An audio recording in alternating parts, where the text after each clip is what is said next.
you've been feeling the call to write a book, it is no accident. Your book is needed in the world, so let's make it happen. I'm Nicola Humber, and this is the Unbound Writers Club. Hello and welcome to the Unbound Writers Club. Today I have a very special guest, one of our magical authors at the Unbound Press, Natasha Price. Natasha is author of The Red Magus, which is it's a fiction book, and it's described as an enthralling mystical adventure set across time and space where past and current lives converge. And honestly, when I was reading the manuscript of this book, I couldn't put it down.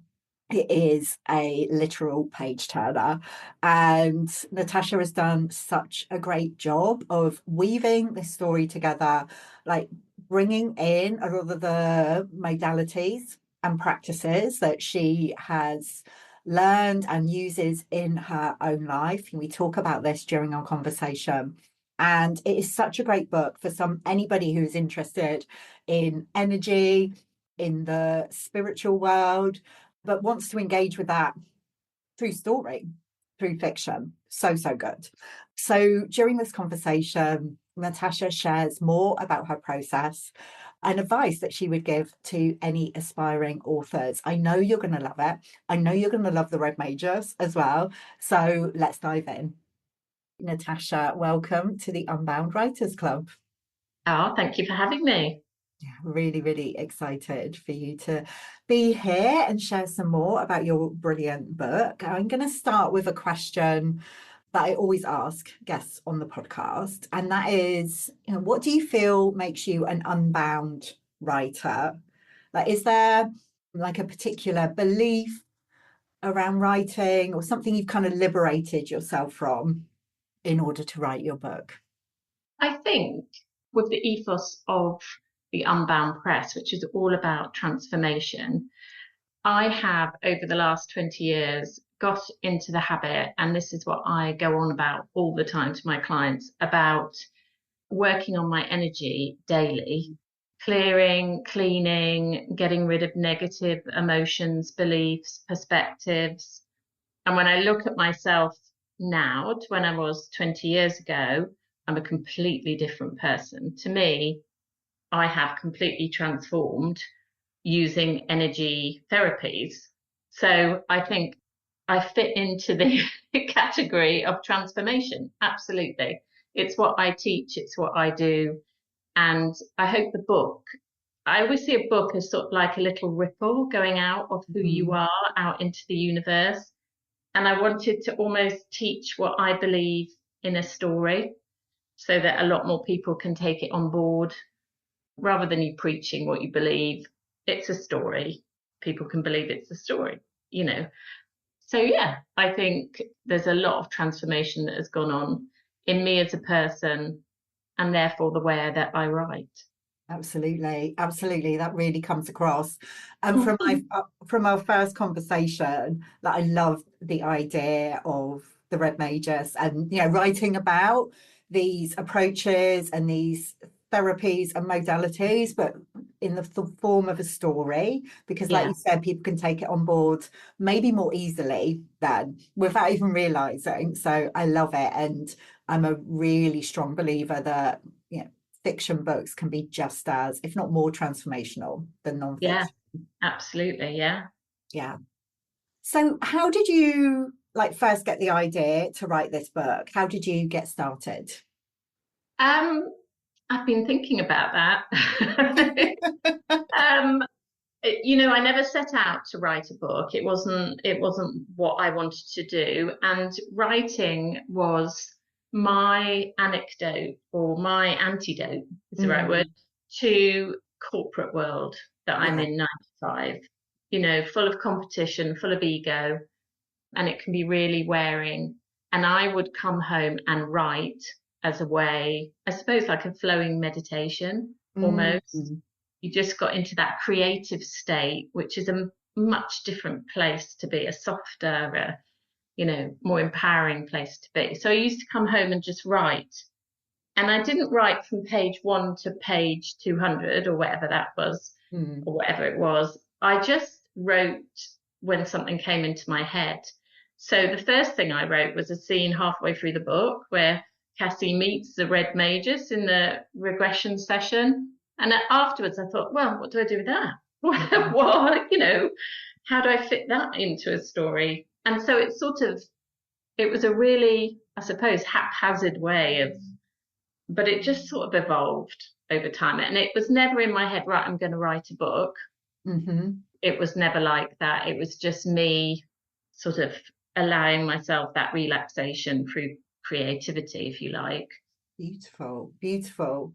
So when you wrote that first scene, you didn't Mm. know it was going to be a book. You didn't know what the whole story or have any idea No, what the whole story was going to be. no, the scene just came into my head and I started writing. And sometimes I do think sometimes I channel stuff Yeah. because I go back and read it and think, did I write that? That's quite good. Where did that idea come from? And a lot of the book was like that, but especially that scene, it just sort of, I don't even know what I was doing at the time, but it just sort of came into my head. And it was a bit like that. It just evolved, and I'd write another scene completely unconnected. And then I'd have to work out, how am I going to connect these? How does that Mhm. work? What's going to happen? And so it was a real process of like sort of almost like solving a puzzle. Yeah. Just, this starting point, where's that going to take me? Which is kind of what your like main character Cassie does in the book. It's like she's solving Yeah, a puzzle and you were yeah, solving the puzzle with her. yeah, exactly, exactly. And as I wrote in my head, I would see this very famous English actress as Cassie, and that's how I wrote it. I just always had these visuals. They're very visual in my head. Mm. And I don't know if that's how other people write. I don't know if that's common, not common. I don't know. I think it's such a unique process for each of Yeah, us, actually. I kind of want to know who that actress is now, but then I kind of don't because I think everyone who reads the book will have their own kind of image of the I character. could tell you. I Yeah, could come tell on, you. tell us. It's Saran Jones. You know Oh, Saran Jones? yeah. Always had her in my head as Cassie. Oh, And I'd be thinking, she did Dr. Foster, didn't she? yeah. It's that sort of, so I'd be thinking, what would she do next? What would she Oh, do next? That sort of, I love yeah. it. I love it. So when did you realize, actually, I think this is a book? I realised because the lovely Emma, who works for the Unbound Press, Mm, came to me as a student and we got on very well. We got similar backgrounds and we started chatting. And she said, oh, I'm working for publishers. And it sort of evolved from that. And I thought, oh, that's really strange that I've met this lovely person who actually works for publishers who yeah. focus on women and spirituality and transformation. And I thought, oh, that's a bit strange. So it was at that point really that I thought, oh, I wonder if I can get it published. Mm. And like when you realized that and you thought about it being a book and publishing it and releasing it into the world, were there any particular like fears or doubts that came up for you? Or were you like, no, I believe in this. It's all good. No, no, lots of fears and doubts. Lots and lots. Is it good enough? Am I a good enough writer? Is it just vanity? And then it was sort of, am I going to be judged? Am I going to be criticized? It's almost like, do I want to put my head over the parapet sort of Mm, thing? So it was all of that. And I suppose I've had to work on those beliefs for a long time because I'm in the corporate world. It's very yeah. different.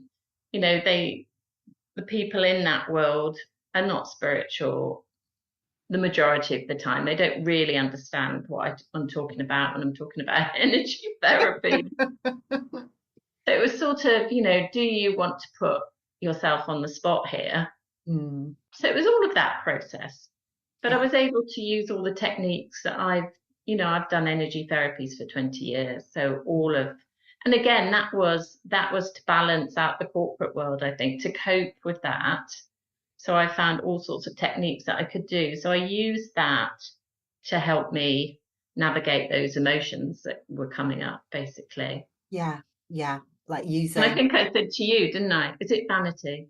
Can I really publish this?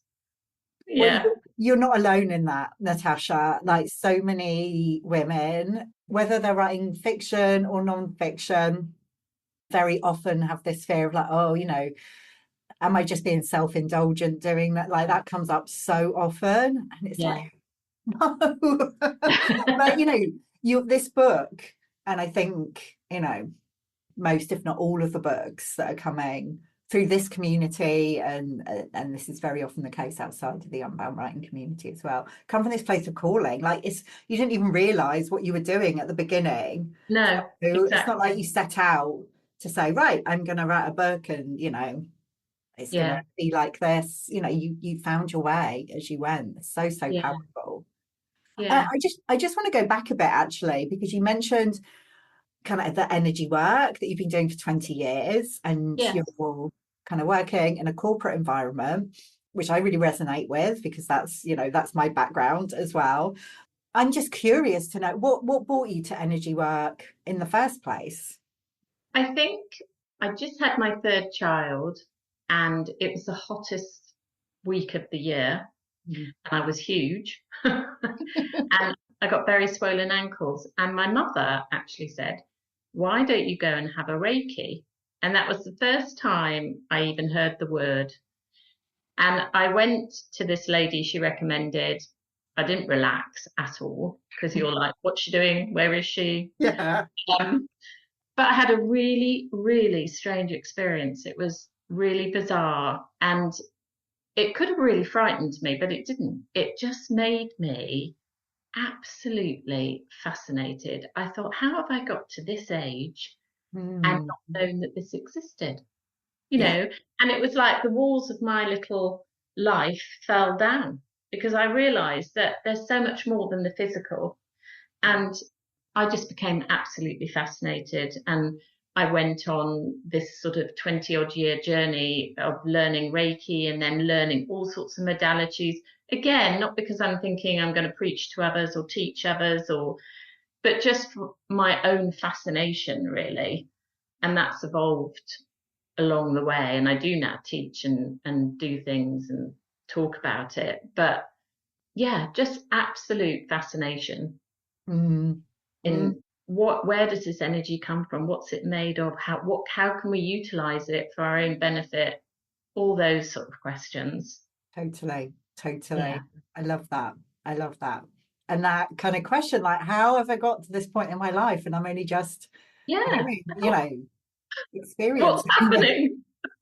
I totally get that as well. Yeah. Yeah. And again, your story is very much mirroring Cassie's story Yeah. in the book as well. This kind of, Yeah. these experiences that she starts to have, and makes her question What's the this all nature of about? reality. Exactly, Yeah. exactly. So, do the people that you work with in corporate, do they know that you've written and published a book, Natasha? Yes, they do. My current firm is very supportive, actually, and Yeah. they are aware that, I have interests outside and they're fine about it. That's fine. Yeah, yeah.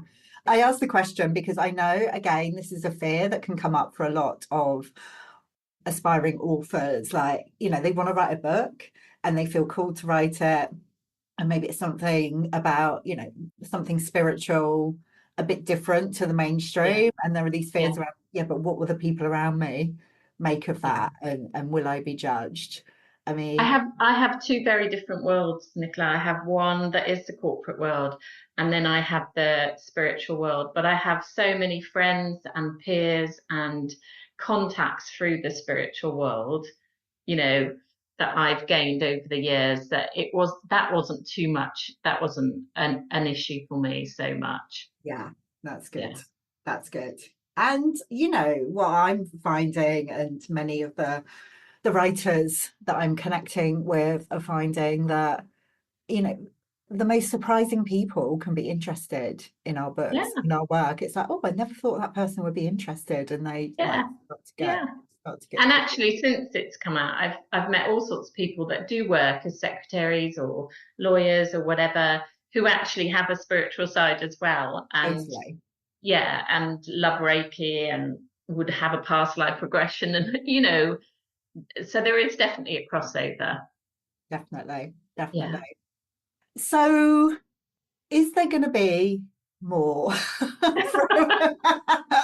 Is there going to be a next Oh, installment? Because actually, when I was reading the Red Magus, it's like, oh, it feels like this story could continue. I mean, it's a complete story, and yeah, you do a really great job with that. And I loved it was a real page turner.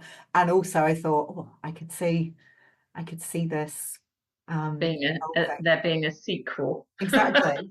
Um, Possibly. I haven't started it yet. I'll wait for inspiration to hit me. Yeah. But yeah, possibly. It's there's so much that you can explore that she could discover, and it's never ending. If I continued with the past lives, it's never ending. The past lives that you can experience, or the future lives, Yeah. or if you go to a completely different topic. There's so many options, but yeah, I have no plans at the moment. We will see what transpires. Okay. Dedicating yourself to sharing this book, I guess, at the moment, and yeah, Yes. yeah, really kind of enjoying and honoring that process. Yeah, absolutely. It feels quite straight. It feels very surreal to have the actual book in your hand after forever and ever having a word manuscript that you were reading. Yeah, So to actually have, and actually for it to be finished, because, so much of my time was like, oh, I'll go and do some writing, I'll go and do some writing. And now it's like, oh, I don't quite know what to do with myself. what's going to happen in the space? Yeah, exactly. I've got to fill that space with something. I know that feeling. It's like, oh, I've been doing this for so long, and now Yeah, what? Yeah, and now it's finished. But yeah, it feels a great achievement to have, a finished product, definitely. absolutely. That's one of the things I Yeah, love about a book is you actually get to yeah. hold it in your hands, once it's complete, and Hmm. then it goes out into the world and it has a Yeah, whole life of its own. It's very yeah, special. exactly.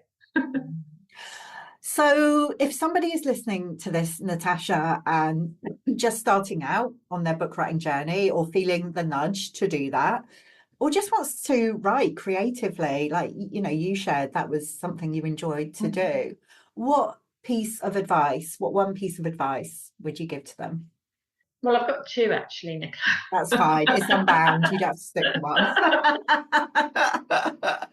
One, I think it doesn't have to be perfect. I think people get really tied up in it's got to be perfect.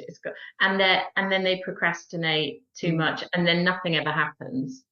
It doesn't have to be perfect. And the other thing is to just do step by step by step. I was driving home last night from work and I was thinking about what point of advice I would give. mm. And it was dark. And I was thinking, well, actually, it's like driving at night. You literally can see the road illuminated in a little piece of it. And sometimes, even though you know those roads, you don't know where the hell you are in the pitch black.